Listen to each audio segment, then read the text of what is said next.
Good morning, afternoon, everyone. We live in an increasingly digital world, where the trust we place in our foundational systems is paramount. We trust banks with our money, hospitals with our health, and government registries with our most sensitive information. But what happens when that trust is fundamentally undermined? Not by a malicious external hack, but by a critical flaw within the system itself?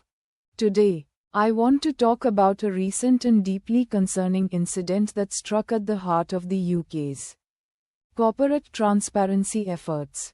A flaw in Companies House, the UK's corporate registry, that allowed company directors to effectively rummage through the sensitive, commercially valuable application data of their rivals. First, let's understand what Companies House is. For those unfamiliar, it's a vital, central pillar of UK commerce. Every limited company in the UK must register with Companies House. It's the custodian of crucial public information. Company names, addresses, directors' details, financial accounts, and much more. Its primary purpose is to ensure transparency and prevent illicit activities, making the UK a trusted place to do business. Companies House is supposed to be a bastion of integrity and clarity. Now, to the flaw itself. This wasn't a case of external hackers breaking in. Instead, it was an alarming internal access control vulnerability. Here's how it worked. Imagine you're a director applying to register a new company, or perhaps filing an amendment, a change of address, an update to your company's structure, or an application for a specific status. During this application process, you might upload a wealth of information. Detailed business plans, financial projections, supply chain information, sensitive personal details of new directors like dates of birth, previous addresses, and even copies of identification documents. The flaw meant that other company directors, who were also users of the Companies House system and engaged in their own filings, could, through a loophole, gain access to the pending application data of entirely unrelated companies. This wasn't public data. This was pre-publication, confidential information being submitted to Companies House. The implications of this are profound and deeply troubling. Business espionage and unfair competition. Think about it. A competitor could potentially see your detailed business strategy before you even launch. They could glean insights into your supply chain, your pricing models, your key personnel, or your innovative new products while they're still in development.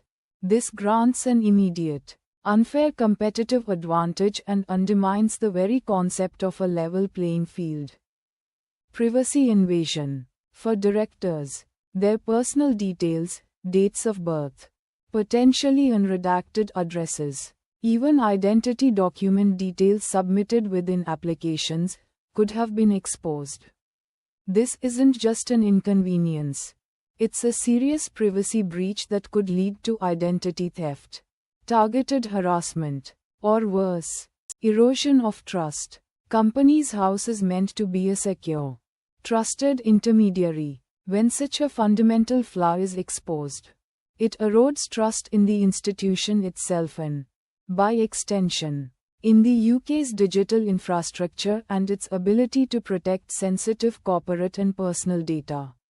Why would a company feel safe submitting confidential plans if they know a rival might have a digital key to view them? Regulatory scrutiny. This kind of data exposure inevitably triggers intense scrutiny from regulatory bodies like the Information Commissioner's Office, ICO, under GDPR. The potential fines and reputational damage for Companies House are significant. Potential for national security concerns. While not explicitly stated, in a world of state-sponsored economic espionage, a vulnerability like this could potentially be exploited by hostile actors looking to gain intelligence on critical UK industries or sensitive ventures. Thankfully, once discovered, and we hope it was discovered quickly, Companies House acted to address the vulnerability. The specific methods are likely internal, but we can infer that the access control loophole has been closed, and systems are being reviewed to prevent a recurrence.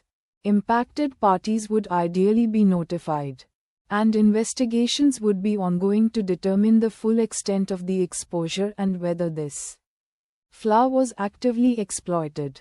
The Register's report on this, even with a future date in the URL, likely a typo for 2024, underscores the urgency and seriousness of this incident. This incident serves as a powerful reminder of several critical points. No system is foolproof. Even well-intentioned, government-mandated systems can have critical flaws, particularly in their design and implementation of access controls. The balance of transparency and security. While Companies House champions transparency, this must be carefully balanced with robust security and privacy protections for the sensitive data it handles. Continuous vigilance. Digital security is not a one-time fix. It requires continuous auditing, testing, and adaptation to new threats and vulnerabilities. So, what does this incident mean for us? It means we must collectively demand higher standards of digital security from all organizations, especially those that hold our most sensitive corporate and personal data. It means understanding that cybersecurity is not just an IT problem. It's a fundamental business and societal risk. The flaw in Companies House was more than just a technical glitch. It was a crack in the foundation of corporate trust. A reminder that in our increasingly digital world, the integrity of our foundational systems is not just an administrative detail. It is the bedrock of our economic security and individual privacy. We must ensure such cracks are not just patched, but that the entire structure is continually reinforced.